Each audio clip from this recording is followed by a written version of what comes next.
This time on Cherry Pickin', we take this 1967 Ford truck and get it running and driving after sitting for 39 years. Woohoo! Okay, well, driving's relative, but running.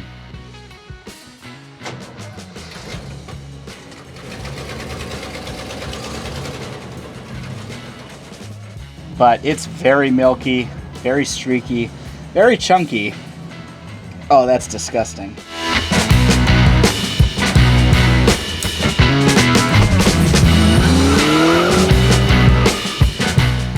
That's right, welcome back to Cherry Pickin'. In today's video, we're gonna go ahead and see if this 1967 F-250 camper special that I picked up in last week's video can get running and maybe even driving and stopping under its own power again. Now, if you didn't see last week's video, go ahead and check it out up here or up here, wherever the card is. And you can see us pick up this Ford truck on a 300-mile round trip with my 67 F-250 camper special down by the Salton Sea. And now I originally bought this truck to be a parts truck. We bought it to part it out, but then we got there and started looking at it and realized, well, this thing's way too complete and original to just tear it apart.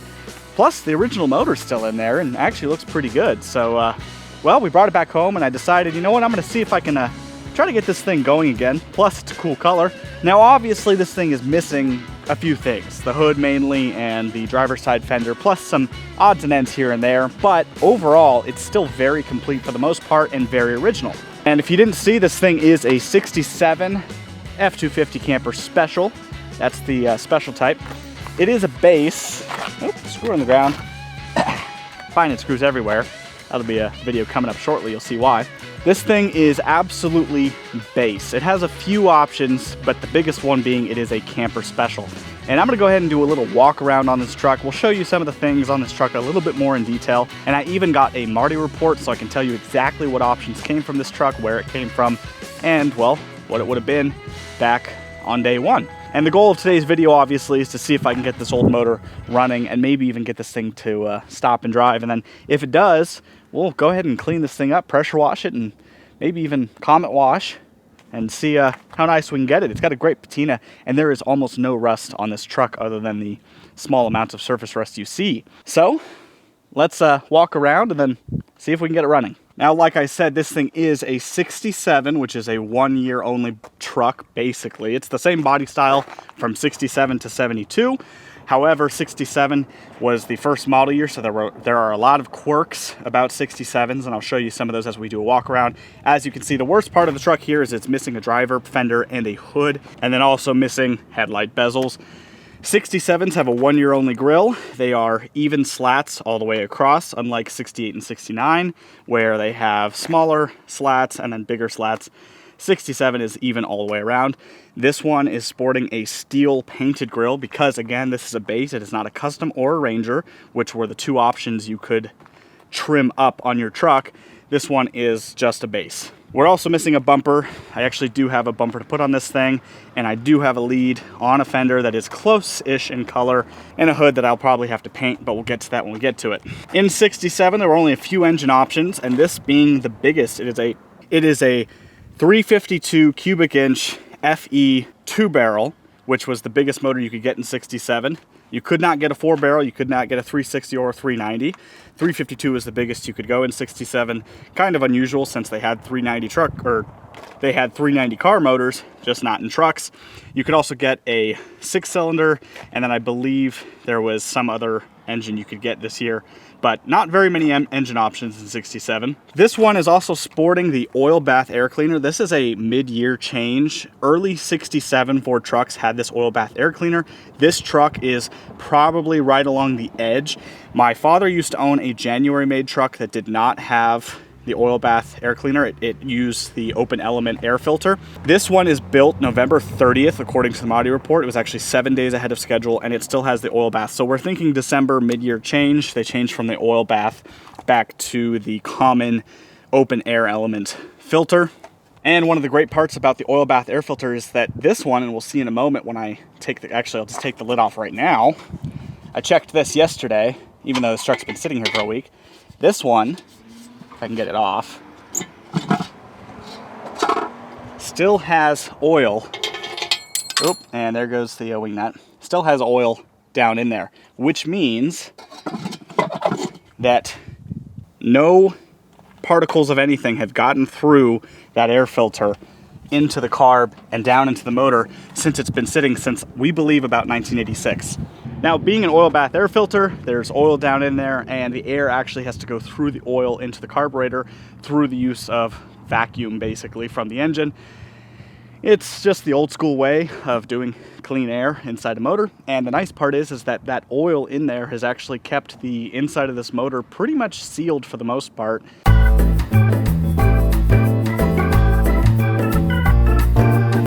From the outside elements on the top end. Now, one of the things this truck did actually have at some point, the dealer had added AC, and we'll actually go over the AC a little bit, because in 67 you could not actually get AC from the factory. It was a dealer installed option. They did have a Ford Rotunda AC unit, and I'm actually going to check to see if this one had that unit. However, we do know this truck was not ordered with the intention of having AC, and I'll go over that when we go over the Marty report. It is a super basic manual brake, manual steering truck, unlike my truck that is power steering and power brakes. As you can see, it has the heavy duty alternator. It's a 55 amp heavy duty alternator for this year. That's 2-groove, 2-belt pulley, because it is a camper special. 67 was the last year of the window washer bag. They, in 68, went to a plastic container. One of the neat things about this truck being original paint is some of the chalk marks from the factory are still there. You can kind of see that 82 scribed in the firewall there. Camper Special also had dual horns, which, you know, kind of cool, I guess. Another 67 quirk is the panel that covers the body mounts is held on by those 4 bolts, whereas it changed in 68 to be a different style. Totally not a big thing at all, but kind of neat. One of the other 67 only things, Camper Special badge. They actually used this badge for 2 or 3 years after 67. However, 67 was the only year that that badge was up on the cowl like that. In 68, they actually started putting them on the fender, I believe, up probably back here is where they put them. Another part of the Camper Special package were 3-point camper mirrors, and specifically Western Juniors. Now, a lot of people seem to have arguments about what makes a Western versus a Western Junior, and I'm going to explain it to you very quickly, and I'll even provide the paperwork proof of how Ford designated Westerns versus Western Juniors. This is a Western Junior, and it's specifically a 3-point Western Junior Bright, as opposed to a painted version, and it is 3-point camper mirrors. Westerns and Western Junior only denotes the size of the mirror head. So a Western mirror is actually about 2 to 3 inches taller, give or take. I don't know the exact measurements, but it's pretty significantly taller than this mirror. People commonly mistake Westerns and Western Juniors being on how many attachment points they had, and that is simply not true. That's not how Ford did it. There were 3-point Western Juniors, 2-point Western Juniors, 3-point Westerns, and 2-point Westerns. The only difference between Westerns and Western Juniors is the size of the mirror head itself. And on Camper Specials, the bright 3-point camper mirrors that are Western Juniors came standard. Now, this truck was originally optioned with just the single-piece rear glass, but at some point somebody changed it to the slide-in camper glass, which is why this truck is actually so cool, and I'll show you that in a minute. I'm kind of keeping this hidden. But at some point somebody took out that slider glass, and it's gone, so I'll have to replace that. Another 67 only thing, the doors and door panels. 67 doors are actually different than 68 through 72. There is no lock here, as well as the door mechanism. The door latch system is using this handle here rather than 68, where they went to the squeeze pull cup system. 67 has 67 only window cranks. And also another little 67 tidbit is these changed for 68. This is the 67 kind of car style. You'll notice Mustangs look very similar to this. In 68, they went to a slightly different anti-slip version.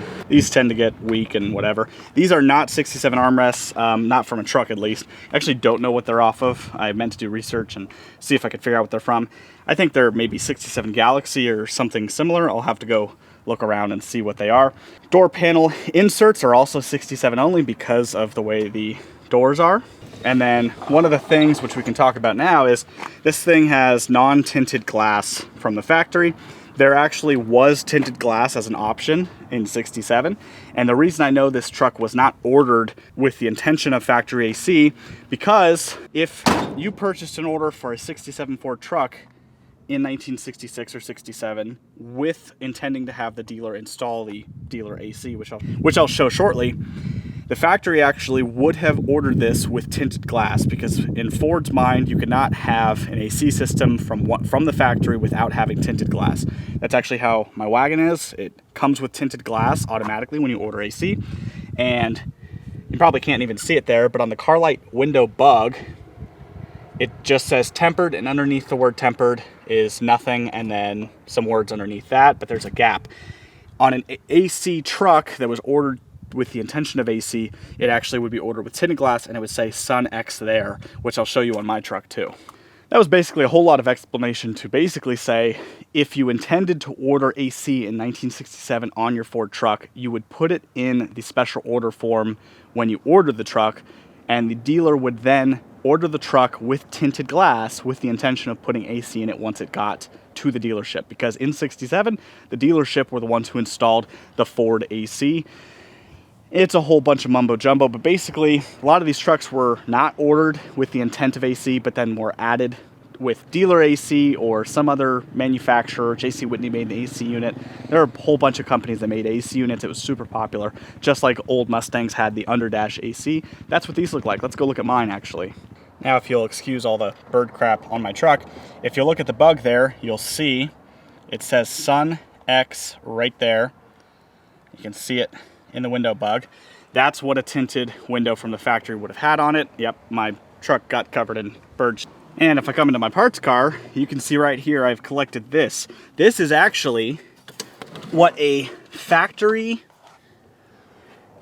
Ford AC unit for a 1967 truck would look like. It is a rotunda unit, as you can see right there.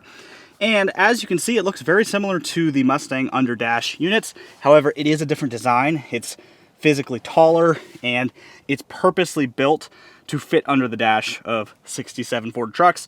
Now, this is a really, really rare item. They did not make a lot of these, and they're really, really hard to get, and I was lucky enough to find this one, which is going in my truck. Now, if you don't know Rotunda, Rotunda is Ford's accessory parts and tools program that they have run basically since the 50s. But this is what a 67 dash would look like, and this is actually the bracket for where it bolts under the dash. It literally is just 2 bolts here, and I'm actually going to go line this up on that truck once we get it sorted to see if it happened to have a Ford unit that was added on or if it was an aftermarket unit. A lot of people aren't even aware of those 67 units.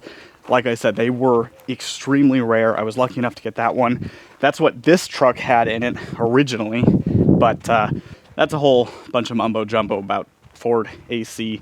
I don't know why, it just gets me so excited, but it's kind of a cool piece of history from accessories past, where back in the day you could get all these different accessories for your vehicles and your trucks, and that was one of them. Now in 68 they switched over to a much sleeker underdash design that went across the whole dash, which is probably what most of you are more commonly referred to seeing, because that's what they went from 68 on.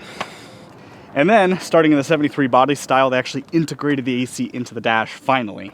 Now we'll move on to the inside, and something that has to do with the inside, as you can see here, it has an antenna, because this truck was ordered with, one of the only options it actually was ordered with, was a radio. Now radios in 1967 are not too unusual, but they're 67 only. 68, the dash is completely different here. This is all 67 only. This is for the deluxe heater. And my Marty report actually is missing this, but it had a deluxe heater. This wasn't added in after. Unfortunately, someone stole the heater. Whoever stole the hood and all the parts in here probably also stole the heater. They are technically 67 only. However, you can get 68 through 72s to fit. Just the cable routing is slightly different. Now, like I said, this truck was pretty base, and the only options it technically was ordered with, it was ordered with a 4-speed, it was ordered with a 352 V8, and it was ordered with a radio and a deluxe heater. Those are basically all the options, plus camper special, but other than that, this thing was pretty base, at least more base than I'm used to. My truck is literally the exact opposite end of the spectrum. It's a Ranger camper special with heavy-duty front and rear springs, power disc brakes, power steering, AC, tinted glass, Radio, deluxe heater, basically every option except for a cargo light is the only thing my truck didn't have. And so it's just kind of a little bit different compared to this truck. So that's why I say this truck is base. I know there's a bunch of guys on the East Coast and Pacific Northwest that are like, that's not base, let me show you base. To me, this is a pretty base truck. Down here in Southern California, a lot of guys didn't order their trucks like this. And this truck was purchased new in Los Angeles. I actually bought it from the original owner. This is the original bench seat. It is blue vinyl. Unfortunately, in the last video, I actually put that hole in it, the 2 holes that are in it there. This one was already here though, so it wasn't perfect. But as you can see, it has the in-cab tank that is still painted, all original. There is no build sheet in the back of the seat. I did go looking for it. Unfortunately, it is not there. However, it's not much of a build sheet for this thing anyways. We do have the rubber flooring mat, the original one, and it's actually in pretty good shape. So I'm excited to clean this up and see how it looks. Still have the original firewall pad, although it is falling apart. It's not terrible. It's actually better than most I've seen, but it's definitely fallen apart. And you can actually see the floor mat even has some numbers right there. That says C7TBHW. It's kind of cool actually that it's got part numbers right on it. Headliner is gone. However, it does have the factory Ford plywood headliner spacers. There would have been one in the middle as well, but this is actually from the factory. They used wood on these trucks to space out the headliner from the top of the ceiling. Another 67 only option thing, whatever you want to call it, is the glove box button. As you can see, the glove box button is very sharp angled. In 68, they actually went to a rounded angle design because in 1968, the US government basically laid out a bunch of regulations about car safety, and one of the things was softer dash pieces, and a rounded glove box button, I guess, made it a little bit safer. Another 67 only, like I said, the heater, the radio, as well as the ashtray is actually 67 only. This one was missing. I actually had an extra 67 ashtray that I put in here. This truck even has base seat belts as opposed to deluxe, and they have the rewinders on them, which is kind of cool. But if I can find, there they are. My truck even has deluxe seat belts, whereas this one just has base, and that's what they look like. They don't have any chrome around them or anything like that. They're super basic, different style. They're more like my wagon than my truck. And again, we can come to this side. 67 also has a 1-year only emergency brake pedal. It is just slightly different than 68 and later's, but not enough to make a difference. As you can see, this one has left and right fuel tanks, even though they're not left and right, but I'll show you that. 67 also is the last year of this style ignition. It has a post on the back of it, and it changed for 68. Obviously, my dash is missing. Unfortunately, I cannot figure out how many miles are on this truck because, well, the dash is missing, so I've got no odometer. I'm willing to bet it's in the 60 to 80,000 mile. Now, a lot of you may be saying, well, that's way rougher, and yes, it is rough, but you got to realize this was sitting in the Southern California desert, basically in a place that gets 115 daily throughout the summer, as well as right next to a salty sea, one of the saltiest places on earth, Salton Sea. And so it basically was getting full humidity and 115 degree heat for basically since 1986. So that's why this thing looks as rough as it does. The interiors just don't last out here. So although it looks pretty rough, I actually think it's not too bad for the desert. So I'm going to say that covers up most of the inside. There might be some other things I'm missing. The steering wheel actually looks really nice. I do have to bolt it back because someone unbolted it and the collar's off. I have that collar that covers it, but I don't know. Steering wheel's actually in pretty good shape. It's got one big crack right in the center, and then it's got a few cracks here and some really tiny cracks right there and one tiny one right there. But other than that, it actually looks pretty nice. One of the other things on an upper trim 67 is a horn ring. This one obviously does not. It is just a plain button. But we can move out of the inside and finally move on to one of the best parts of the truck, which is the bed. Now, there is 2 tanks in this truck, cab tank as well as a saddle tank, because it is a camper special, so that was part of the camper special package. But one of the best parts of this truck is the bed and the body. This body has literally one dent that I have found so far in the entire body. There are no dents anywhere along this body. It's one of the nicest ones I've really ever seen. There is nothing. This door has nothing on it. It's got a few scrapes, but no dents. The only dents that I can find, even the grill, as rusty as it looks, it's immaculate. The only dent I can find on the body is right here. This little dent right here. It's not even the size of a dime. That's the only dent on the entire truck so far that I've found. There might be another one hiding somewhere, but that's the only one I can see. This side, a little bit rustier, but it's not bad.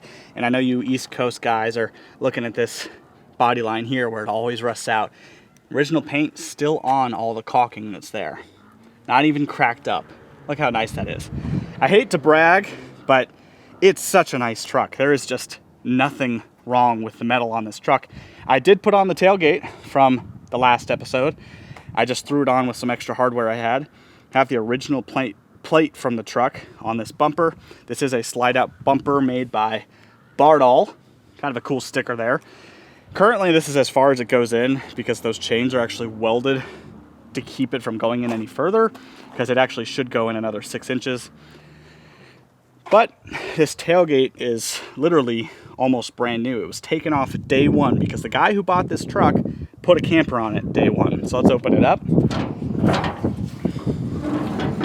And one thing you never see, I mean, look at that tailgate. It's also, I mean, it's got some scratches here and there, and some of these are actually from me. Like all this is from me putting it on. As you can see, that's all the hardware I put in. And I had to get some of these, as well as all this hardware that was on the truck was missing. It even has the original bumpers. How often do you see those anymore? These are the original factory bumpers to quiet up the tailgate when you close it. And this is basically the cream of the crop when it comes to rust-free paint, original paint Survivor trucks. There is not a single dent on this entire bed floor. It's got a little bit of scraping from putting the camper in, but look at those wheel wells. I mean, most of the paint is all there. In fact, it's barely scratched up anywhere. All the paint underneath, really nice. I mean, this thing is just, it's perfect. I can't wait to pressure wash this, because all this dirt is gonna run away. This is all dirt here. And hopefully we're gonna see a nice, perfect, pristine bed with a few scrapes, but really mostly original paint. And that's where this truck truly shines, is its original paint. And the paint is chalky, but I bet you it'll clean up. Now, after all that talking and all that going around and talking about 67 only stuff, how nice this truck is, blah, blah, blah. I know, I'm sorry. I'm so excited on this truck. I mean, it really is such a nice original truck. But now, I think real quick, before we start working on it, I'm gonna go ahead and read you the Marty report, because I did get a Marty report. This truck, it is an F25 F250, that is the VIN code F25. Y, which is for a 352 two-barrel engine built at San Jose, code R. Wheelbase 131, that's the regular 8-foot bed. Paint code, this is Frost Turquoise, code B, which is kind of a cool color. I've not seen many trucks in this color. Lunar green is more popular, but Frost Turquoise seems to be a pretty rare color. Then moving along, it is an F250 7,500 pound GVW, gross vehicle weight. It has a blue vinyl bench seat, conventional, which is just a standard bench seat, nothing special, not a Ranger trim or anything like that. It is transcode A, the new process 435 4-speed, that is an option. Code 24 for the axle, which is a 410 Dana 60 conventional axle. Gross vehicle weight is 7,500. Horsepower is 172 horsepower at 4,000 RPM. Not exactly a speed machine. And then it came from the Los Angeles District Sales Office, code 71. It was bought at Freeway Ford as a retail truck. Freeway Ford used to be on Atlantic Boulevard in Los Angeles. It then became, I think, Fairway Ford, and I don't even know if it exists anymore. But yeah, options, it was the features it was equipped with, it was heavy-duty front springs with camper special. It had 750 by 16 front and rear tires. Came with a spare tire, that's with the camper special. Heavy-duty 55 amp alternator, that is a loud fly. As well as a manual AM radio, closed crankcase emission system, it's a California truck, that's normal. 25-gallon frame-mounted fuel tank with the standard tank. Heavy-duty rear springs, and camper special. And my vehicle was actually produced November 30th, 1966, 7 days ahead of schedule. So that's the truck. Now, let's see if it'll run.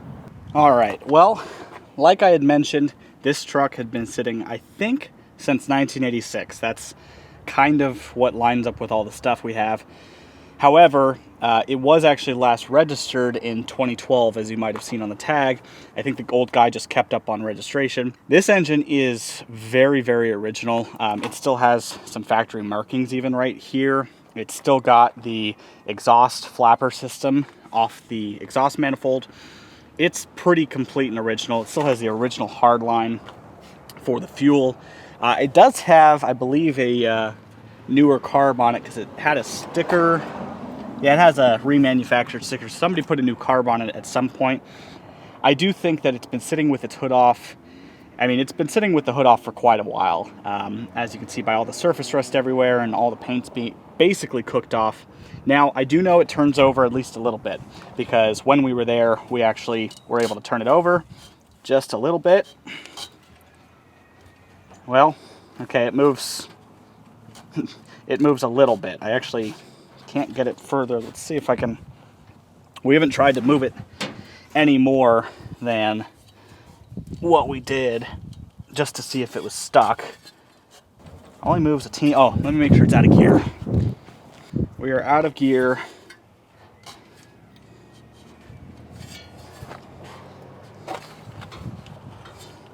I'm gonna have to go get a 15/16 socket and crank on that a little bit. Radiator's gone, so we won't be able to run this thing for too long. But yeah, we'll go ahead and pull all the spark plugs out, take a look at each of them. It's even got the original Autolite wires, which is kind of crazy.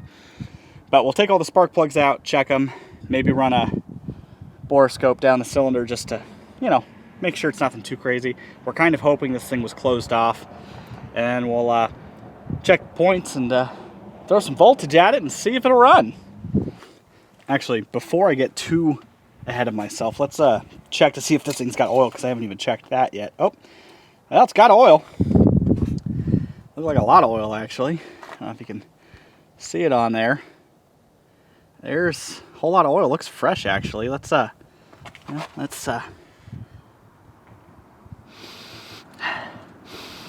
like old oil. Conventional. Yep, definitely conventional. Probably 30 weight. Looks like a lot. Let's just wipe that off on our fingers and oh, that's not good. I didn't see the add full line until I wiped it off. And on my finger, I don't know if you can see it, but there's kind of a, well, we'll just call it like a chocolate milk looking substance. That's not looking good. It is significantly over full. Like, I don't even know. Oh man, that is a lot of oil. Boy. And I mean, the full line is right there. And it's filled to about there. This high. So, yeah, we may have to. Well, let's just see if it turns over. All right, we've got a 15/16 socket on a breaker bar. Let's just see. All right, turns that way.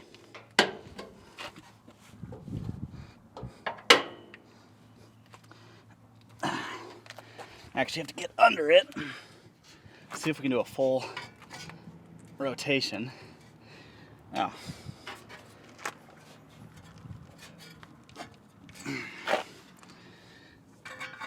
Yeah, I'm gonna have to take the extension off.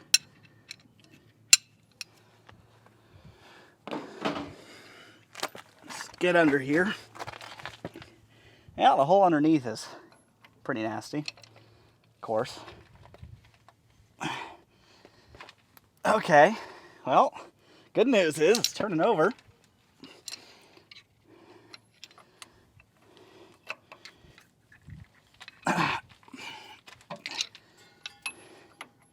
Nothing crazy yet, no crazy hard spots.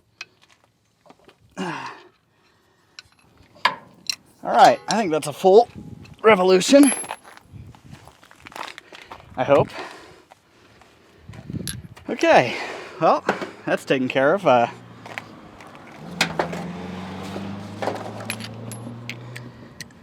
Alright, turns over. And it didn't sound too crunchy. Well, now I guess we should, it's really full of oil. I'm gonna go ahead and let's take the spark plugs out. Let's just hope these boots even come off. These things have been sitting in the sun, dry rotted. That's hot already. Oh, came right off. That was actually way too easy. That's really easy. Check cylinder number 1. That one's a little rusty and a little crusty. I will need a coil wire. This one, the insulation is, I mean, it might work, but insulation is just gone. All right, let's get my tool roll out. This thing's come in handy at this point more times than I can count. All right, let's just put a little guy. Number 5 spark plug.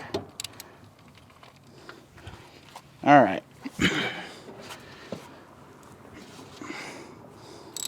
All right, not too tight. That's good. Oh, okay. Oh, looks fine. I'd say that looks pretty good. Not too bad, actually. A little bit, I don't know, it looks really good, actually. So, that's a good sign. It's Champion F10C. Go ahead and give it a smell. It smells like old gas. Oh. Yeah, it really smells like old gas. Well, let's stick a borescope down in the cylinder and see what it looks like in there. All right, well, go ahead and stick you down in there. We'll take a look, and oh, there's the top of the piston. And it looks pretty good. Little carbon buildup, oily. Let's go ahead and switch the camera angle. All right, not too bad. Oh, there's the top of a valve with a bunch of gunk on it. But really not bad, not rusty. Oh, there's the ring ridge and the cylinder wall. This piston's obviously all the way up. Cool. But, well, doesn't look that bad. So, guess we'll take the rest out and peek at them and then turn this thing over some more. And, well, I guess we'll check if we have spark, I guess. Oh, if the starter works, actually. Let's do that next.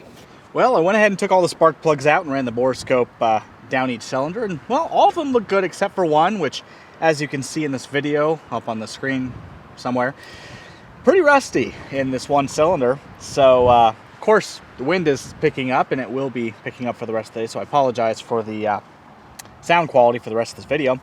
But that one cylinder is full of rust. So basically what I did is I went ahead and took a shop vac and a funnel and pulled the old sleeper dude and tried to funnel vac all the rust out of it, and then I sprayed the whole inside of it with some PB Blaster, and hopefully it kind of, I don't know, does something. Honestly, I don't know. But the nice part is that cylinder was mostly up on its stroke. It was almost all the way up towards the top. It was probably about 1/4 of an inch lower than its ring ridge.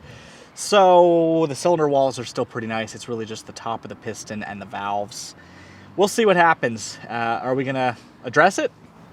No, absolutely not. Are we gonna ignore it and keep moving on? Sure are. So we're at the point now where I want to see if I can turn it over with the starter, because once we get it turning over, we can then check for spark. So I've went ahead and stole a battery out of well, all my other cars, specifically the Mach 1, because it's broken, and we'll hook it up.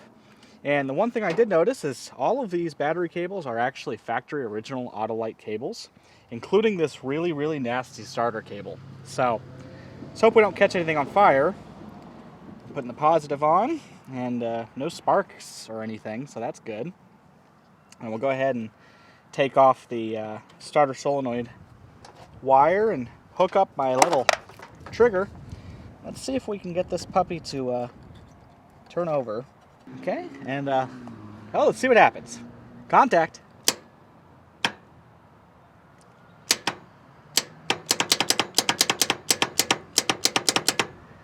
Oh boy.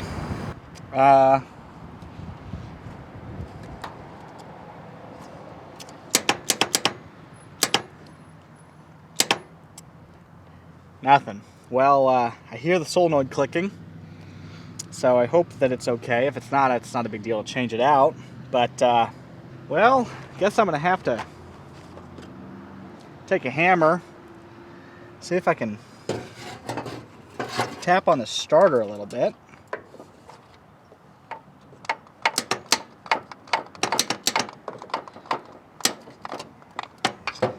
See if I can get a better.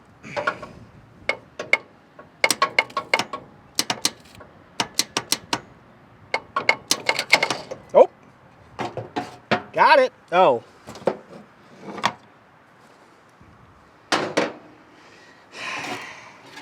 Well, turned over for a split second, and then that cable just completely disintegrated. So I guess I'm going to be replacing that, and yep, this is the original starter cable. It's Autolite C7T, is that TE or TF? TF 14431-A SX. So I'm going to have to go find a cable real quick and replace this. Let's do that. All right, went ahead and found myself a new cable that is probably too short. Hopefully it's long enough, but we'll switch out this original Autolite one. As you can see, that just fell right off, and well, the cable is not in great shape. You can see the part number on it right there, C7TF. And well, how close is this one? Oh, it's almost the same length. It's probably 2 inches shorter. It's also not in great condition, but I think it'll work. So let's see if we can get this guy on. I also did get a different starter solenoid because this one's really crusty. So I think we'll go ahead and just change it out just to be safe. And this thing is crusty. But it's C7AF part number, so it's the original one. It'd be really nice to do this from the top side. All right, went ahead, got it tightened up. That was real iffy. The stud on the starter is completely like broken off, but we will hook our wires back up. And actually, I feel like I need to tighten this just a little bit. Ground is loose on the battery. Okay, I'll connect this back on, positive. Okay, so now this puppy should turn over real good. Contact. Sure does.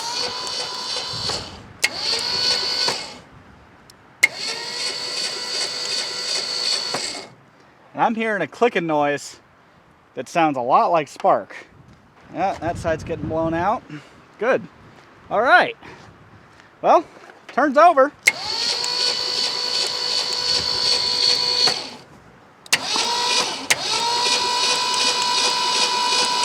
I see spark too. Wow. Shouldn't be sparking like it is, but it is. I'll take it. But let me show you what I just found, and we're gonna cross our fingers that what I think it is in there. And actually we'll go ahead and disconnect this, not try to kill anything. So if you come over to my workstation where I was working on the solenoid right here, if you just take a little bit of a peek right down there, I don't even know if it'll show. You see that?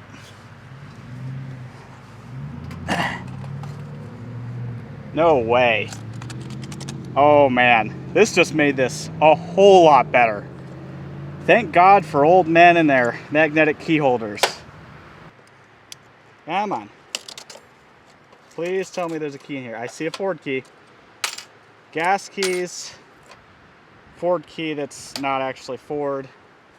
And other keys. Wow. Look at that. Well, let's go see if this is for this truck. I mean, we could check the door locks, but let's go over here. Don't mind all of the that. I could check door locks, but I think it's going to be a lot more fun And more important, to see, does it fit the ignition? Oh, there it is. We have power. Well, I don't know if we have power actually, but we have key. All right, well, that's nice. Now I can key some more keys to this and use some actual Ford keys. Oh yeah, and it locks the door. Wow. That right there is all about the find. That is exactly what we look for. I mean, that just made it so much easier to do the ignition on this thing. Well, thank you, old guys. Well, the wind's really picking up now, so I apologize for, well, the wind noise. Finding those keys really was a great find. I almost forgot though. Want to take off the, need to take off this fuel line from the tank just in case there's any crap in the tank. And then we'll oil the cylinders, and I'll show you the spark that I could see. And I doubt that this fuel pump works. Kind of hope it does, but you know, there's no chance in hell it works. Oh, well, there's fuel, because that's wet. Oop, lost that. But there's definitely fuel from somewhere. Ooh, and it smells, baby. It smells. All right, well, now I need to, I'm gonna go ahead and throw some oil in all the cylinders just to be safe.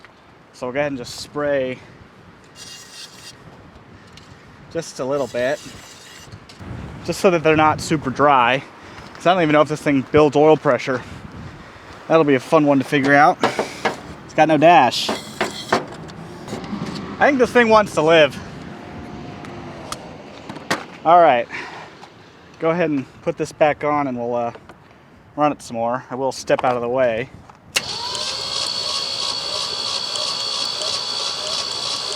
See if we can build some oil pressure.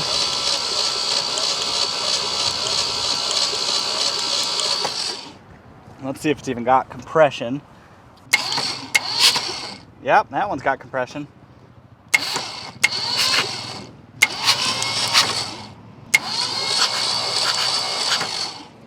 Well, those ones are pretty good. And I'm hearing it spark all over the place. I think this thing is gonna run. Like, actually, can you even see me? All right, we've really got one heck of a windstorm coming in. Meant to show you the spark plugs. This is the worst one. Just kind of cover my face with it. Yeah, that's the one that's from the rusty side. So what we're gonna do is I'm actually gonna put this one in this front one, you know, just to clean it up a little bit. And we'll put a different one in the back. But we'll put all these spark plugs back in. Not even gonna bother cleaning them, because why would you? And this thing's got sparks, so that means it's gonna run as long as it's got compression, and it kind of has compression. We'll find out how much, you know, when it doesn't run. But we'll get those started and tightened up. And I actually meant to pour some fuel in the fuel pump, but it was wet. Where's my Carburetor? Hello? Go ahead and snug these up. Still a little bit worried about the oil situation, you know, the too much of it. But I guess that's better than none of it, right? Yeah, too much oil is better than none, I think. Plus, you know, maybe the water will just burn off. By the way, these things were not snug. I mean, they were as lightly snug, I think, as humanly possible. Now, if you never worked on a Ford truck, this is the correct operating position for any under hood maintenance. So take notes, Chevy guys. This only really works on bump sides, though. Dent sides, the grills really aren't meant to withstand the sheer weight of an overweight mechanic. That one, I think, goes there. That one definitely goes over here. And this goes right here. I'm going to hope that's correct. We'll find out. Let's get the other side on. Now, in case you were wondering about spark, I don't know if you'll be able to see it here. We'll go ahead and turn the motor over.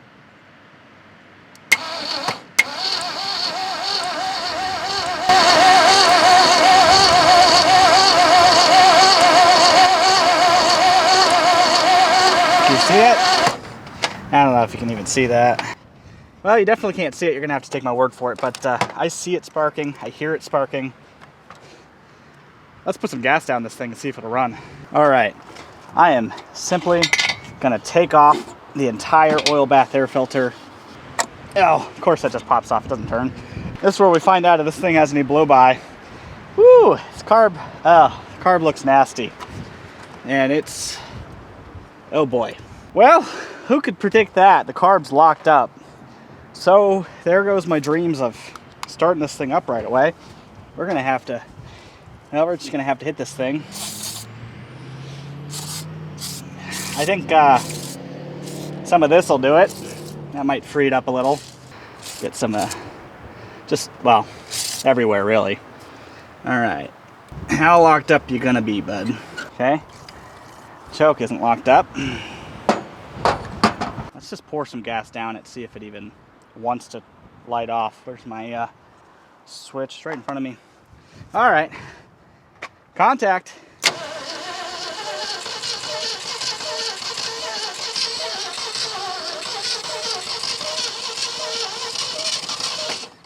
That sounds like it wants to run.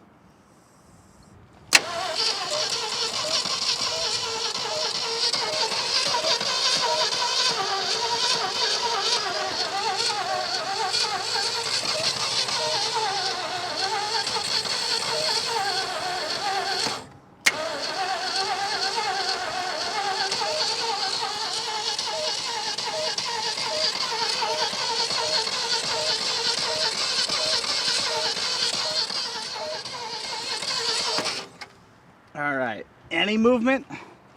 Oh boy. I was a little bit worried about this carburetor working at all, realistically. Still worried about it. Although I just realized I hear the fuel pump running. So, and I'm totally meant to, let's put on a hose and hook it up. Where did I set the hose clamp? All right, I lost the hose clamp. And losing everything. Oh boy, we're losing everything. Losing the shop. There you are. Nice and easy to get to with nothing here. No power steering pump, no AC or nothing. Just right in the open. No radiator even, that kind of helps. All right, that hooked up. Got a gas can here that we can pour out of. Let's, well, let's see if this will want to even suck up some fuel. All right, fire in the hole.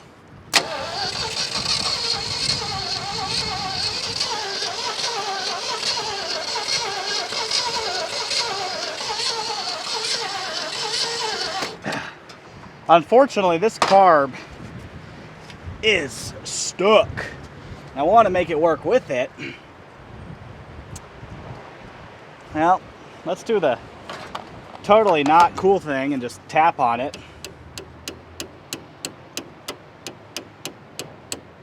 No movement? Nothing? Really? I mean, not too worried. It's not the original carb.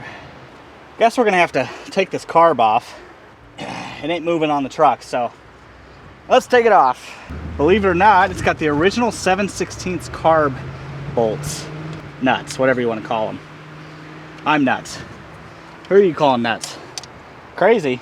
I was crazy once. They locked me in a room. A room? A rubber room. Anyways. Now, I am trying to get this thing done, like, fast. Because today's Friday, and tomorrow's when this video is supposed to come out. Oh, that just went. All right.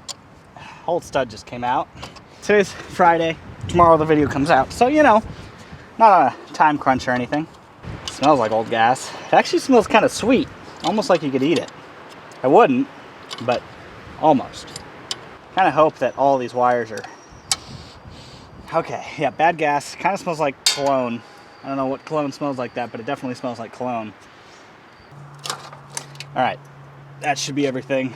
Oh, and the vacuum hose from the distributor. Oh, it's got gas in it. The floats are working because I can hear it. All right. I don't know if we'll be able to take a peek-see down there. Yeah, it doesn't look great. but it doesn't look bad from underneath. Oh, I'm just dripping gas everywhere. I'm just spilling it everywhere. All right, well, you can actually see that is the underside butterflies. Oh, all coming out the top. There's the butterflies underneath. They don't look that bad. So I'm gonna see if I can get it freed up. All right, well, I went ahead and spent a few minutes clearing up this carb a little bit, and I got it free. It actually only took a minute or so, just PB blaster, and once I got it to start moving, then I just worked it back and forth, and now it moves. Now, am I gonna rebuild this carb? Absolutely not. Am I gonna even open the top to look inside any of it, check the needle and seat, any of that stuff? Absolutely not. But what I will do, because I'm nice, is I'm going to take the carb. This is the one that was off my wagon when I first got it. You can actually go ahead and check out the wagon video if you go back in my playlist. I have a playlist on my 66 country sedan. This is the original 2-barrel that was on it from the 69 motor that's in it. It originally was a 4-barrel car. Anyways, it had a 2-barrel on it. I was just going to slap this on the truck and call it good. However, this Motorcraft carb is slightly different and does not have the seat that this hardline has. It's tapered for a rubber line filter, and although I could just run a rubber line with a fitting, it has the original hardline that's in pretty good shape, so I'm inclined to keep it. Makes it a little bit easier on my life. So this one is the one we're working on. But what this does have is a relatively new accelerator pump, and I know for a fact this accelerator pump is not going to work. So I'm going to go ahead and swap it. If I can find, it's right here the whole time. It's probably good, so we're gonna go ahead and swap it because I don't have a new one. Why would I? I did run the numbers on this. My dad looked at it, and it's actually off of, I think, a 70 Ford truck. So, you know, same thing. Because at least what I'm gonna have is at least a accelerator pump. Oh yeah. I mean, this one might have worked. Nope, wouldn't have worked. All right, that should work. So we'll rebuild this guy.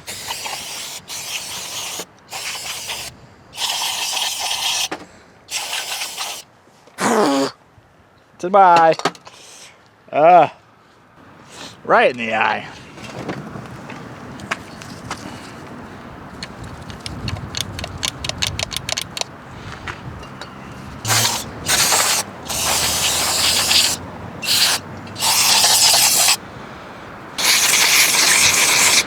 All right, that's good enough. Let's put it back on. All right. We'll set this guy right back on here.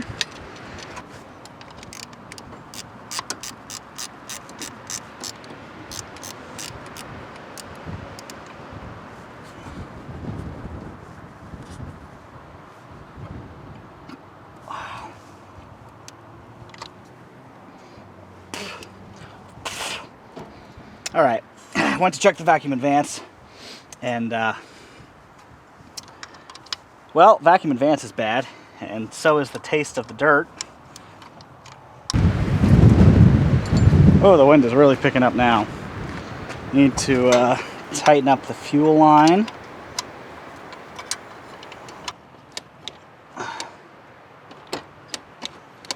All right, that was unusual. Throttle was stuck. Glad I'm checking all this because that would have been wide open. All right. That's all hooked up. I don't have the choke hooked up, but I can operate that. It's not a big deal. So, well, I guess it's time to light it off.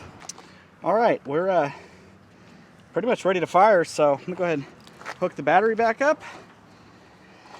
Everything else looks good. We hope we have some oil pressure, and well, I guess I'll just throw some gas in there, see if it runs.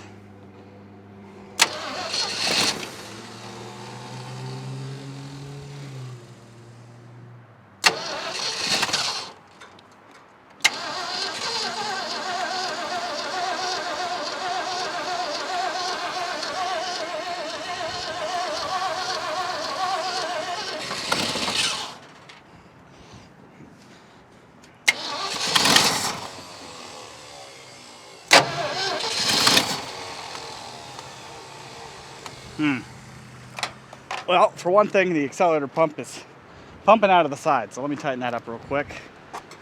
All right, cool, it leaks everywhere.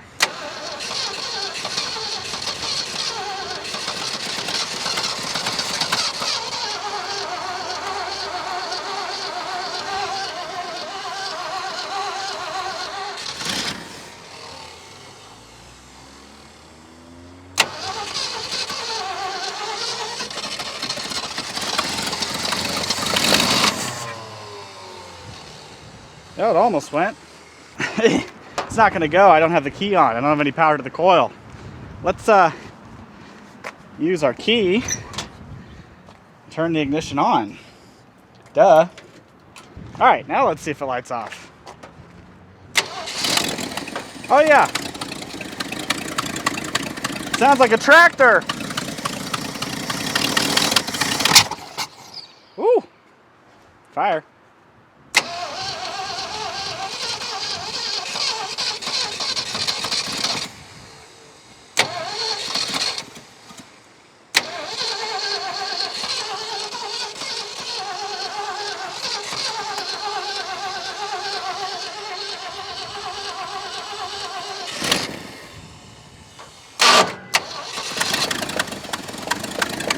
All right, there it goes.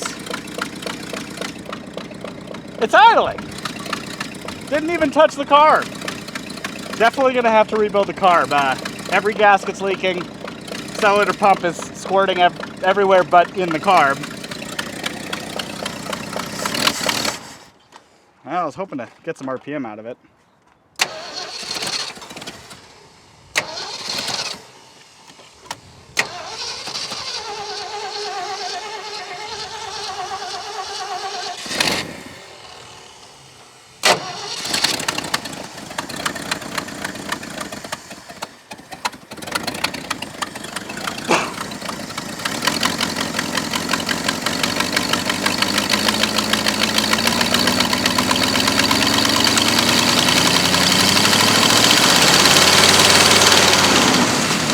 Oh,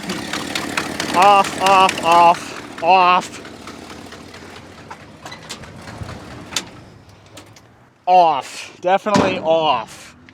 Wow, that, well, it runs. Needs a little bit of work. Guess I shouldn't have trusted this oil filter. I'll show you why. Well, I started having a trust issue with this oil filter. The seal busted out of the side, and well, as you can see, it has made a little bit of a pool underneath the motor. And if you also notice, that is not exactly oil colored. That's very milkshakey. This thing is full of water, completely full of water. Guess I should have realized that and drained it. No particles of anything have gotten through that air filter. And on my finger, I don't know if you can see it, but there's kind of a, well, we'll just call it like a chocolate milk looking substance. That's so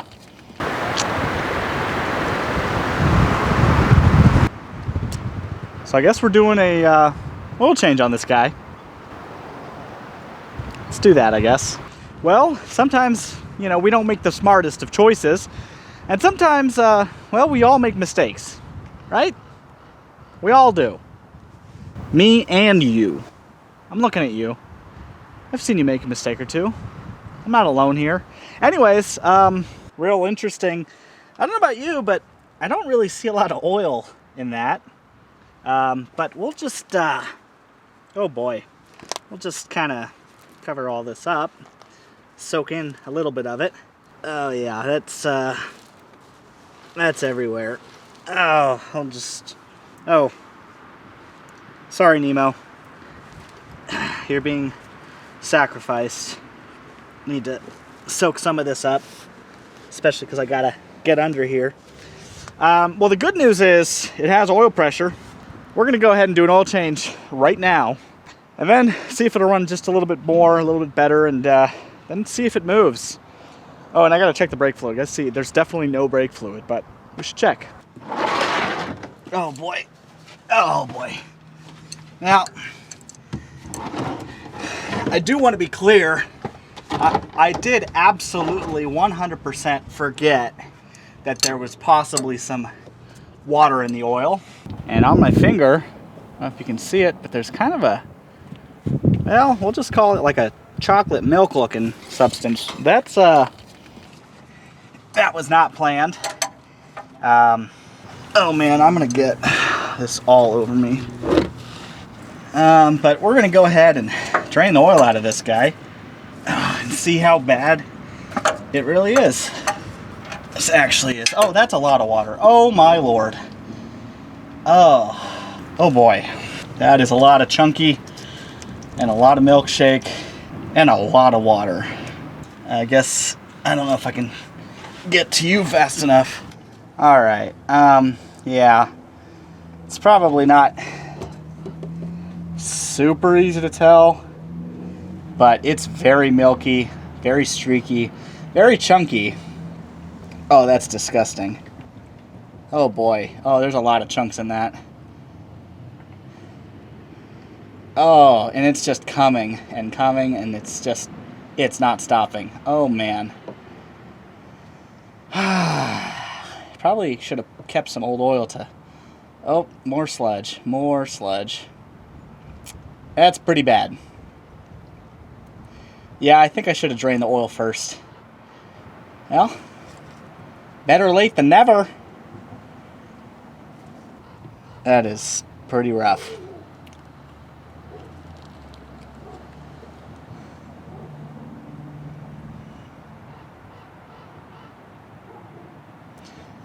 All right, well, I'm gonna go ahead and let that drain, and we'll pour some oil in it.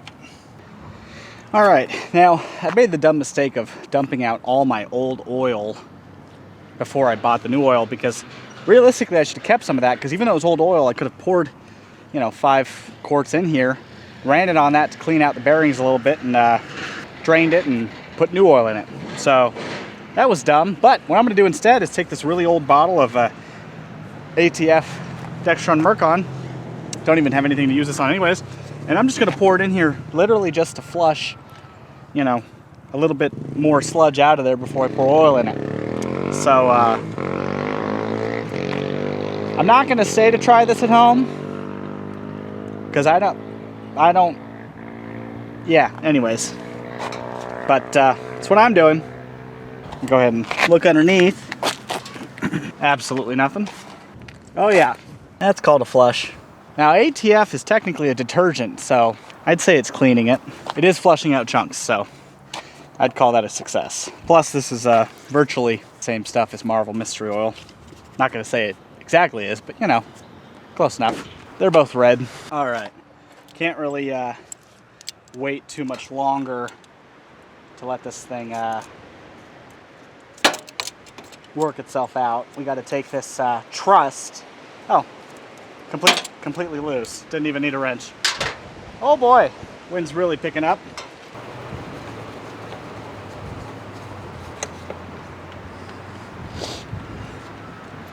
Oh yeah. Looks good, don't it? Real nasty. We'll just set that on the ground with the... Well, I'll actually wait. Hope it doesn't fall over. That was really nasty. All right, I'm actually gonna go ahead and turn the motor over a little bit, because I want the, take off part of the coil. Want to see if we can get some of that pumped out of there. Yep. Spray some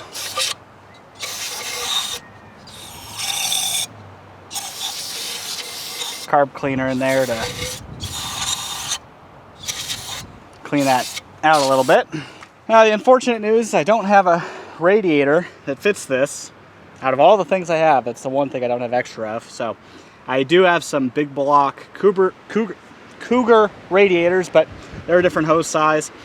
I could probably go search for some hoses and try to make something work. I actually do have a 65 T-Bird radiator, but I'd have to I'd have to use an expansion tank off the T-Bird for that, and I don't really want to do that. So we're just not going to be able to run this thing very much.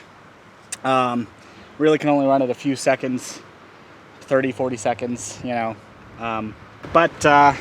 Well, at this point, pretty much, guess we're just going to throw some oil in it and hope for the best and do an oil change sometime soon. Try to flush out the rest of the water or what's left. And we'll pressure wash it and see what this baby looks like for real. Now, I've got these old school Sears filters that at this point are kind of like expendable. So we're going to use this guy.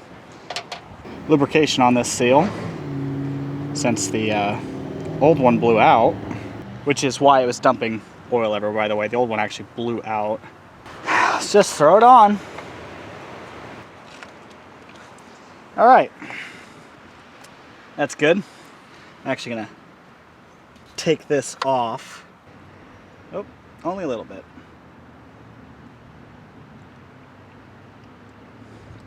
Okay. It was going great till the wind showed up.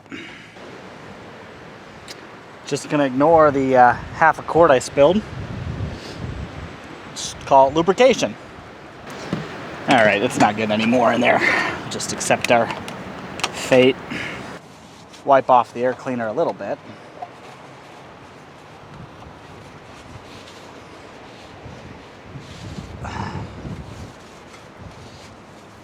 Yeah, just clean everything up. Get it all over the wires. Make it look nice and shiny. It'll be fine. Well, all right. Guess I can get this running again. Fire in the hole.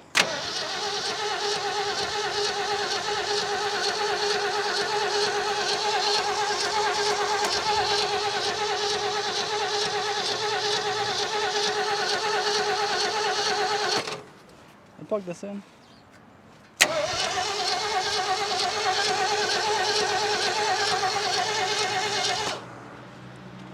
Am I missing something? Okay. No. Really got a bad header leak. Right. Yeah, right there. Yeah, that would be why. It's wide open. I'll have to fix that.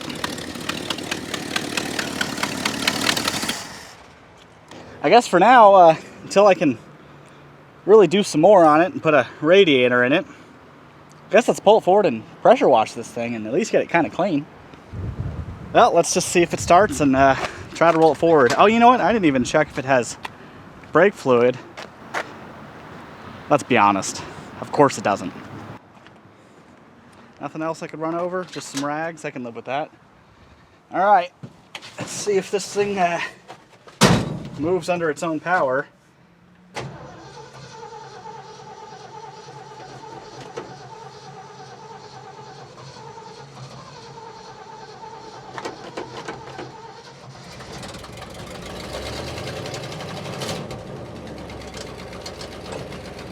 All right.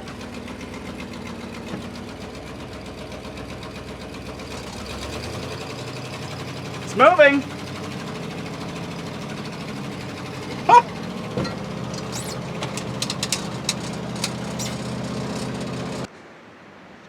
Well, that was easy. Moved fine, actually. Throttle got stuck a little bit, but, well, let's look at it and clean it. In case it wasn't clear how it was before, this is all before. You can see how nasty some of the dust is. The wind's already blowing stuff out. That's what the floors look like before. And the seat. And honestly, the entire interior, which we're just gonna spray all of it out. Oh yeah, I actually found a 67 instrument cluster. How cool is that? That was from a truck my dad parted like 20 years ago. Just happened to find it. This is all before. Dusty and dirty, but not nasty. This side very chalky. Windows barely seeable. Probably not going to do much on this guy, although we will put the air cleaner back on before I start. But we'll focus on the cab and the interior and some of the exterior. So let's pressure wash it.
All right, and we got this thing turned around, and here it is.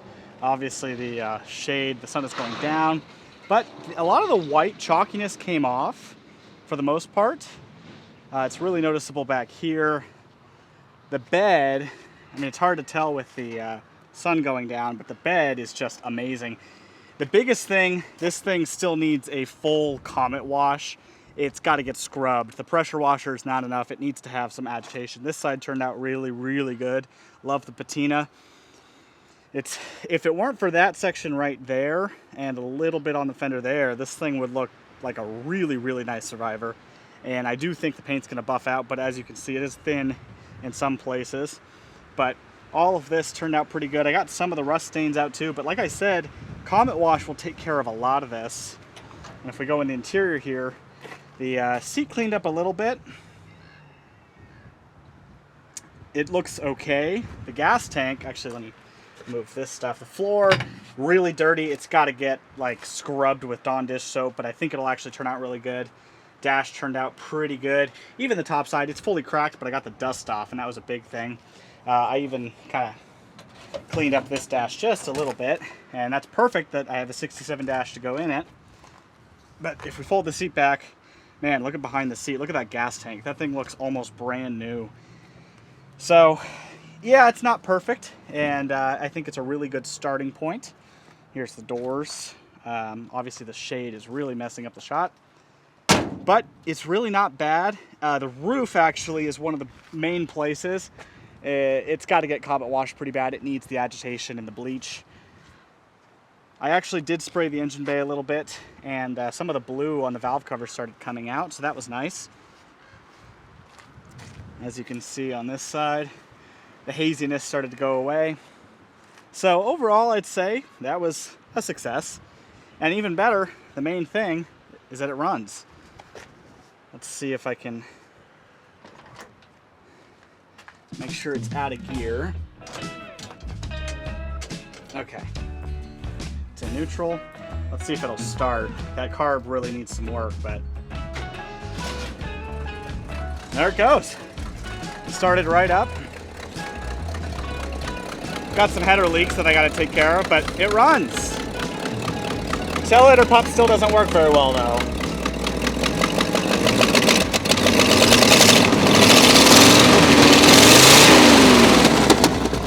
Well, you know, it's better than nothing. The important thing is that it runs and it's relatively healthy. I don't hear any knocking or anything, so the motor's good. We're gonna have to do another oil change on it and flush out all the rest of that gunk. I'll probably pour some seafoam in it and let it eat it up. And we gotta get a radiator put in it. But, oh, we didn't even check the brakes. Let's check the master cylinder. All right, and let's just go over here and pop that guy. Ooh, it was on there, and it is dry as a bone, but not rusty. Wow, that's gonna take fluid. That is absolutely gonna take fluid. Good to know. Just put that back on there. Let's see, this is my master cylinder screwdriver. All right, and we're good. There's no rust inside of there, which means that these brakes are gonna work. I might need hoses, because here in the desert, the hoses never go good, never stay good, whatever. But that basically means this thing is ready to be a driver, so I guess the next episode is gonna be putting this thing back together for real, actually doing a Comet wash. I ran out of time today, and this video's gotta go up tomorrow, but this thing's pretty nice. So for a one-owner truck, I really think it wants to stay alive and stay running, so I guess we'll give it the best life it can be and put it back together and get it going down the road again for someone else to enjoy. So anyways, this truck wants to live again, and you'll see it here on Cherry Pickin' next time. If you enjoyed this video, leave a like, comment, subscribe, all the things that YouTube does to let me know that you enjoy this content. I appreciate you watching, and I'll see you next time.